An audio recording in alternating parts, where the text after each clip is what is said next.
are the poor in spirit, for theirs is the kingdom of heaven. Blessed are they that mourn, for they shall be comforted.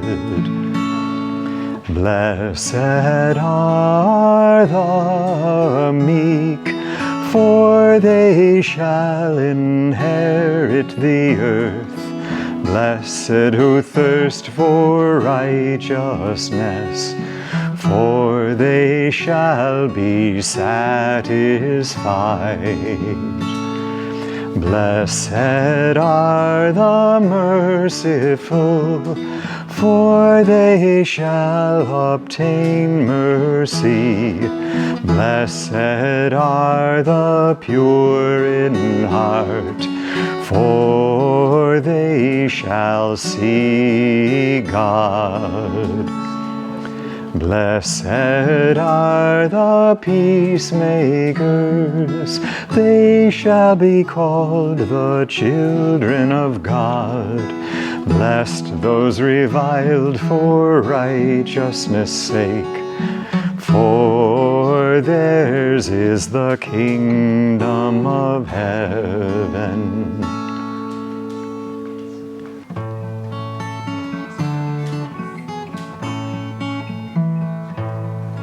Baby Tim's in the nursery, asleep in his playpen, his calico pony close by. It's all set if a dream calls to carry its master away to a calico sky. And I sit by my window and wonder why it's only in dreams we can fly. Why a pony can't hurdle the sunset. Maybe that's what makes small babies cry. Daddy sits in his study and hums with his reading the tune of his favorite song. He tells me his homework seems nicer and lighter with music to lift it along. And I sit by my window and wonder why a book has no song of its own, why the world doesn't flood us with music, and why people must sing all alone. Mommy's out in the kitchen, she's making our dinner. I hear by the clink of the pans that she's happy just cooking and knowing. I get choked up. Okay. That she's happy just cooking and knowing we're near her. Her happiness flows. You gotta help me out here. Her happiness flows from her hands. So you keep singing if I can't, okay? That she's happy just cooking and knowing we're near her. Her happiness flows from her hands. And I sit by my window and wonder how the world without mothers would be.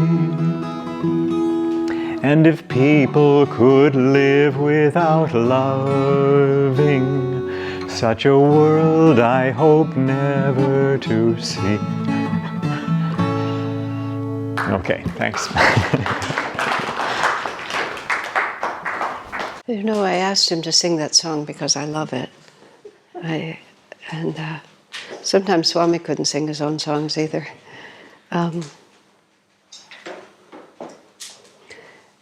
Because it illustrates so sweetly and so beautifully the dilemma of human life.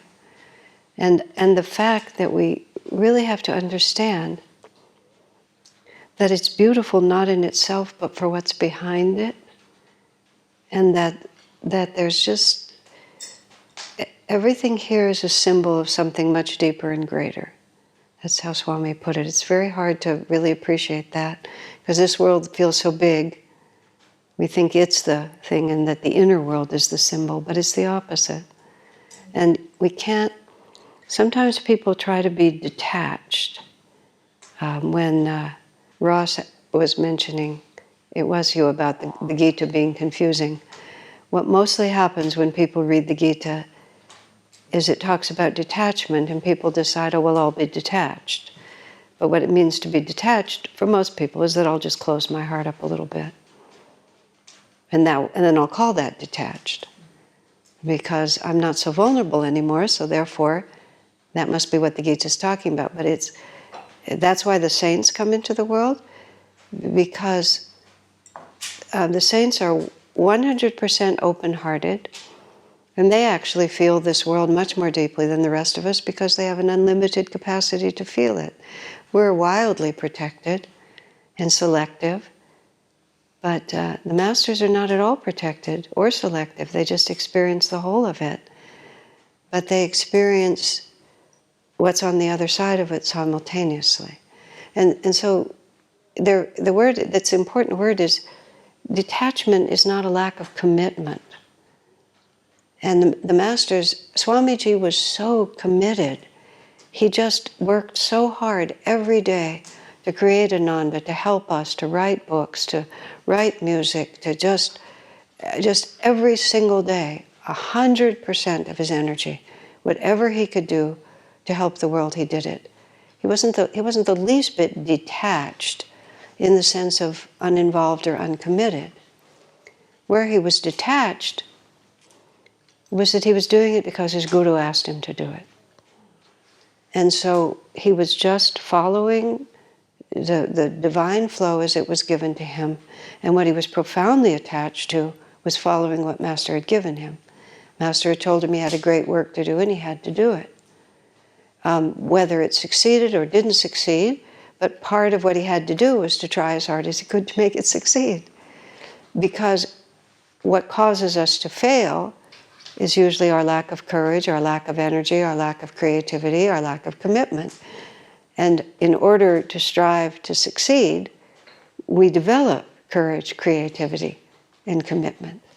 And that's why God asks us to do these things. So it all works, but it's a different story than the story we think. But Swami was extremely tender-hearted. And when things didn't go as he had hoped they would go, he grieved, often very deeply. He was not above it. But he said he didn't grieve for himself. He grieved that something beautiful could have happened and people could have been helped, but it wasn't going to happen. And that was the sadness of it. You see, it's the my happiness depends on what happens outside me. That's what we have to overcome. We have to, someone used the phrase, seek our solace within ourselves. That was what you said. I wrote that down because that's exactly right. And what often breaks up relationships is that, friendships too, and parents and children, is that somebody else is making their happiness dependent on your actions. I can probably say it without crying, but I'm not sure. I left home at 18. I never really lived with my parents again. My father and I were very close. But he hoped, he didn't try to force me, but he hoped that I would live a life that was more involved with him. And I didn't. And I vividly remember when he realized that was what was going to happen. I still can hardly think of it. But I couldn't. I just couldn't.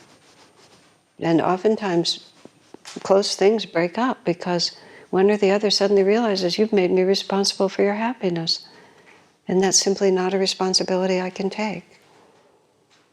And it's not, you see, sometimes we think that there's a conflict between loving people and loving God. But that's not true. Because God loves us more than anyone loves us. And if we're going to be an instrument of the divine, we have to love everyone. In fact, we have to be everyone. But that's given selflessly from the divine. It's just the nature, it's our nature to love. But when our happiness, our giving, is conditioned on certain responses from you that are going to make me happy, that is totally unfair. And either the person you've entrapped in that way, it doesn't have to be marriage, it can be friendship, it can be all kinds of things. And it's especially hard between parents and children. I remember I had this vantage point up the hill at a certain point at Ananda Village, and I was sitting on a porch having lunch, and I watched a friend of mine and his little daughter, and there was like about a 25-yard space. He pulled up in his car, he got out of his car. She was a beautiful little 5-year-old. She saw him, and as children are, she starts screaming across the distance, "Daddy, Daddy, Daddy." She races across and just launches herself into his arms, knowing full well he'll catch her.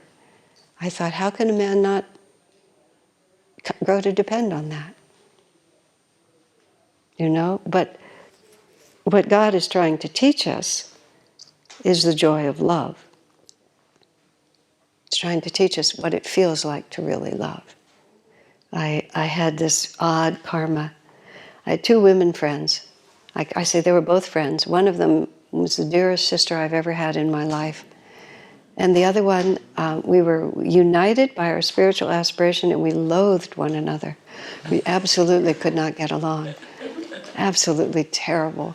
And much of the time that I was with Swami, I was with both of them at the same time.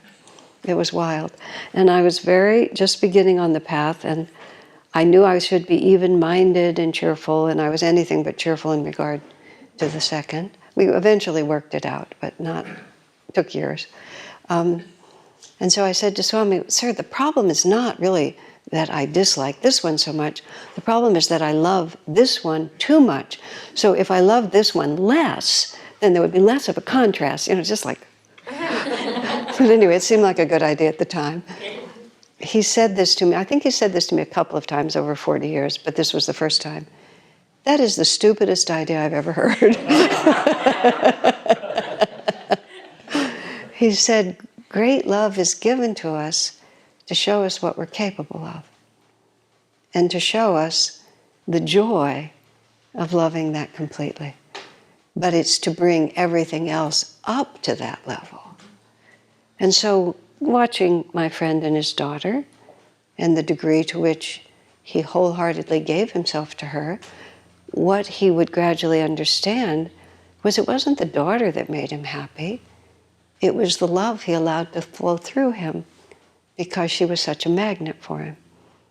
And often people who are afraid of their peers are not afraid of their children.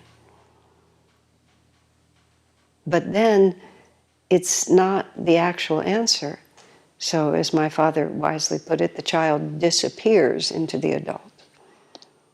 And if you're lucky and you're not only parent and child, but you're also actually friends, it might continue, or it just might be done. But it's not because it's wrong, but it's because it's meant to teach us something else. Anyway, so whenever I hear that song, and it's just so poignant, but it's so poignantly beautiful. Swami just had this way of capturing the human without sentimentality. So you just get the essence of it, but the end result of it is that it lifts your energy. I was just the other day, for reasons I can't remember, I listened to one of the songs from Les Miserables, which I saw that once, I would never ever see it again. It's a marvelous movie, and it just rips your heart out, and it doesn't take it anywhere. It just rips it out, Then it drops it on the sidewalk, and the curtain comes down, but that's what a lot of, virtually all music does, that really touches you. It just, except great music. And the difference is, great music opens your heart, but then it takes you somewhere. And that's why all of this modern stuff is so detrimental to people. Just stirs them up without telling them where to go. which, speaking of parents and children, I asked Aryavan to agree that all of you who would be interested in really learning more about that, please sit with him at lunch. Because his father happens to be one of my dearest friends in the world, so I have a great regard for his dad. I said to Aryavan, what would have happened to you if your father hadn't given you these values?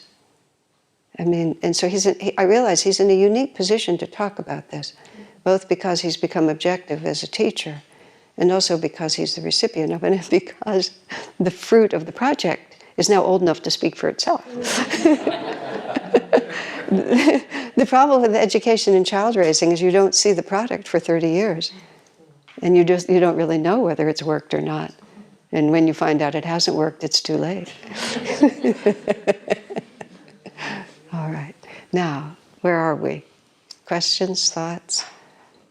Anything that... I can go to this piece of paper and see what I've missed, but is there anything from what we were talking about this morning that we should go on with? Are you clearing your throat in preparation too? I just have something that popped in for me. Okay, Roz. Was around something just to do with phrases that I've heard or perhaps believed in without understanding it, but in the sense that where people talk about we're all one as a spirit. Uh-huh. And I heard you refer to like we're each little individual spirits. Uh-huh. I was just wondering how to clarify that in my own mind. The question is to clarify that a little bit. Yeah, that's real confusing, isn't it?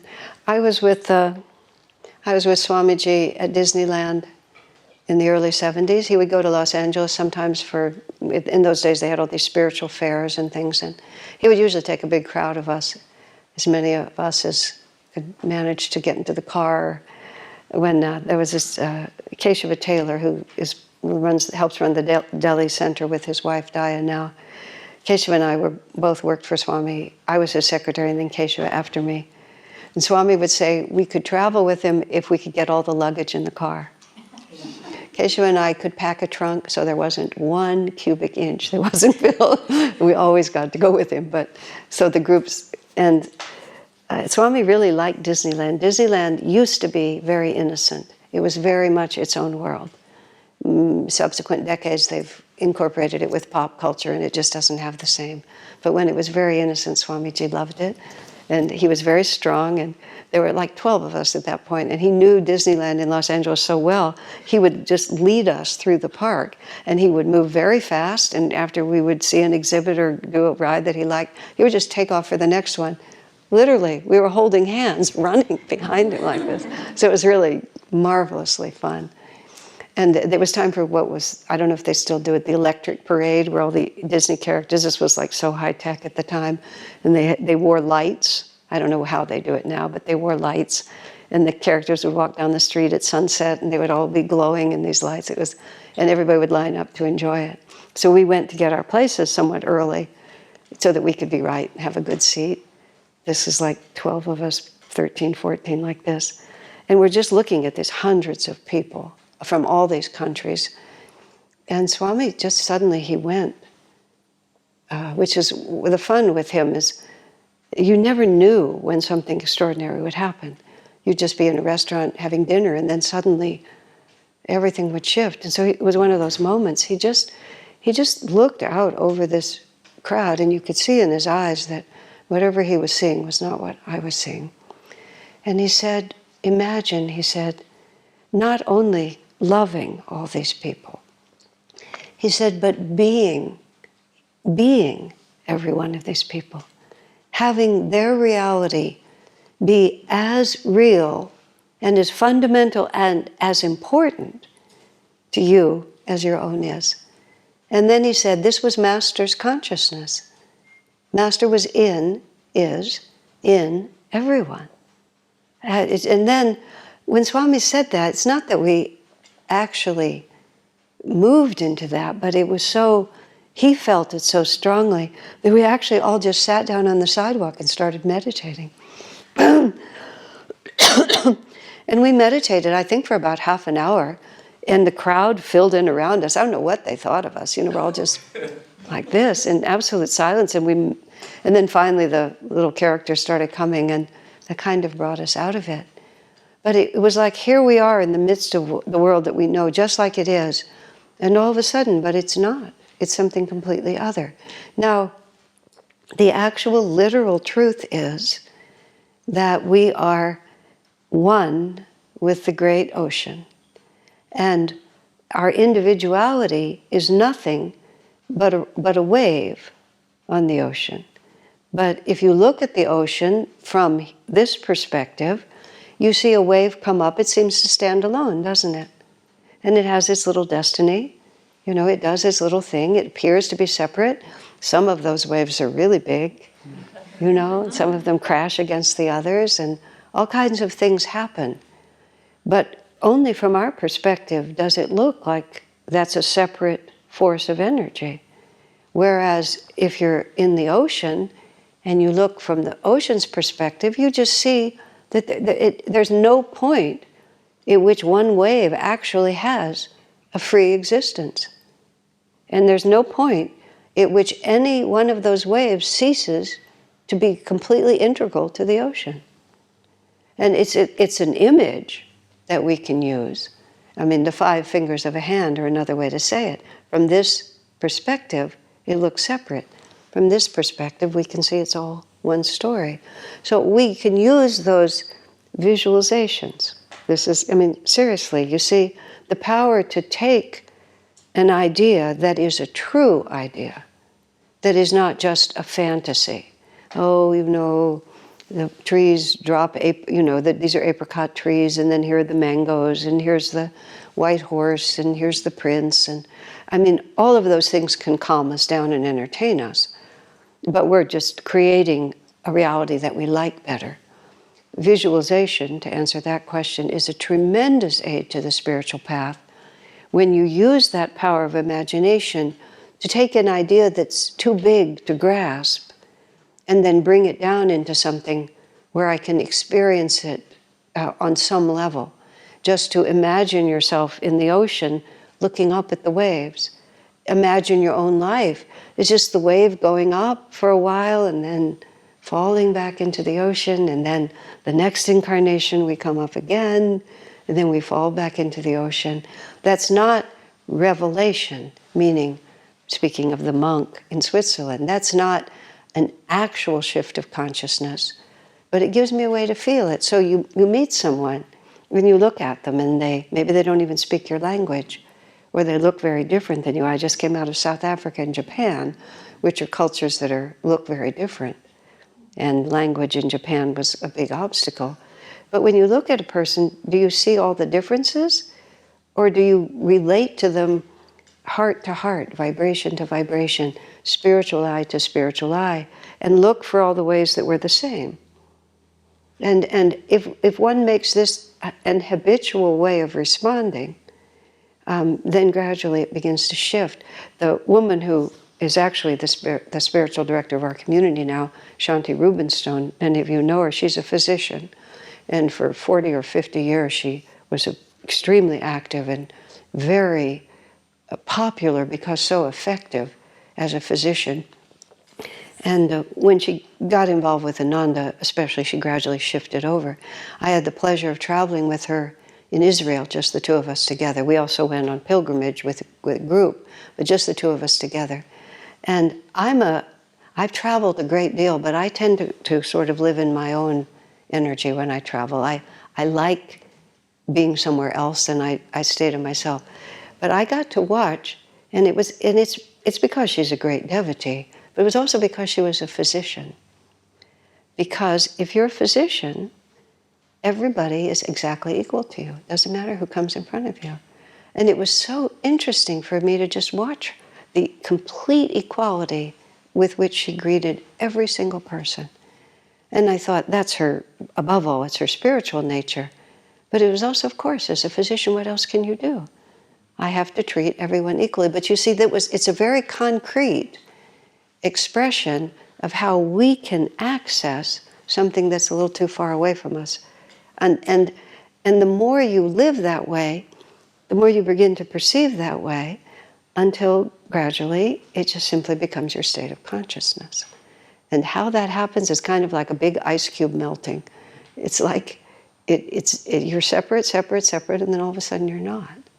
And you don't really know the point at which it turned, but it just turns. It's just the way it is. Does that help? Yeah, a very good question. Swami Kriyananda remarked about himself. He said, I'm unusual. He said, most people are more careful with strangers than they are with people who are close to them. He said, I treat the people who are closest to me with the most care because they are the most important. And if you can't be attentive to those who are close to you, you're not really being attentive anywhere. So the foundation point first is, we make commitments friendship requires. But if you love someone for the sake of that person, or even more for the sake of what that person will give to you, or what if I give to you, then we'll build this and then we'll have this, you're just working with the false premise. Everyone that we love for the sake of the divine within them. And we're not loving you, we're loving you because Divine Mother sent you to me to love. And there's this word impersonal, which, among the stupid things I said to Swami, he would talk about marriage, you should be very impersonal in the way you love each other in relationship. I said, Swami, nobody wants to hear that. That is about the dumbest thing that you can say. People are in romantic relationships because I love you and you love me. And, it's just like, impersonal is the most terrible word. This was one of the times, and this is also how Swami would treat me. He would just go, He would neither refute nor agree. He would just, this is the Indian word, Asha. You exist, I exist, like that. So he listened to me attentively, and he didn't say that, but he treated me like that. And then proceeded to totally 100% ignore what I said because he knew I was wrong. Okay, impersonal is, I'm impersonal about myself. I'm not impersonal about you. It's not that I don't, but I do what's appropriate in this situation. It is not appropriate to let anything ever interfere with a genuine soul call. But your genuine soul call could be to raise your children or take care of your spouse. So it's not a question of what you're doing, it's a question of why you're doing it, and it's a question of who you really are. When you sacrifice what you know is your real calling by not meditating because your spouse doesn't like it, by not going to satsang because, but you don't want to go, so I'll just stay home and watch television with you. By not using your money, not being generous with your money because, he or she doesn't want me to be it, and you're violating your own higher calling, it will collapse. But it's not an abstraction. It's not if I love you, I'm not loving God. It's what are you doing with your time, your money, your energy, your attention? And are you allowing your hope that this person will love me and make me happy to cause me to deny what I know to be a higher lasting value? And is that easy? No. And but Swami, in regard to this, there was a couple who were not in our community, they were peripheral, and they'd been together 6 or 7 years, and then they were separating, and we were at the dinner table, and I was telling Swami that this couple is separating, and it's always sad, even if it has to happen. It represents so much disappointment and so much heartbreak. So we were talking about it, and then I said, because I knew, I said, she told me that for all these years, whenever she would meditate, her husband didn't want her to meditate, and he would turn the television on really loud. Swami said, I would have left after 15 minutes. Just like crazy. Why would you ever let anybody do that to you? And it wasn't that he was unkind, it was just, no, there's no contest. When his father, earthly father, Swami's father, no, this is an autobiography of a yogi. Let me just get this together for a moment. Yeah, an autobiography of a yogi. Master's father makes a rather casual remark that casts aspersions on Sri Yukteswar, and it was someone saw your guru give a rose to a woman. That was what the comment was. But there was a lot of implication there. Master, whose father was a disciple of Lahiri Mahashaya, was a Kriyaban. He said, earthly birth is something, but spiritual birth is everything. Say one more word against my guru and I disown you as my father forever. I mean, he didn't put that in there by accident. You think for a minute you can cling to something in this world when the issue is clear, not just some vague idea, but when the issue is really clear. And you think that you can get away with that? It's a recipe for catastrophe. And sometimes we have to learn that. You just can't sell your soul for anything. And it's scary. Yeah. And if you've done that and have reaped the consequences, I suggest you not do it again. But you see how very disappointing it is because you hope. You know, so many people say, well, you know, he's not really on the path. She's not really on the path, but she's very, very spiritual. It's just like, there was a couple, a man, a very promising, lovely devotee, and he became infatuated with this woman, and Swami said, she's a perfectly fine woman, but she won't help him with his sadhana. And he actually had one of his friends go and suggest to him that maybe this wasn't the right choice. He wouldn't listen. She immediately took him away from the ashram. I saw him again 30 years later. He came to where I was. He stood in front of me. He said, you remember me?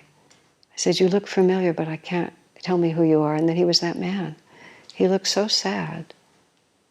And he said, oh, we had 5 children. I had a career with Pepsi Cola. But you could see, you know, he'd made that decision, but he learned. It's very hard, very, very hard. Everything's so sad. Let's do something more cheerful. All the world is my friend. Okay?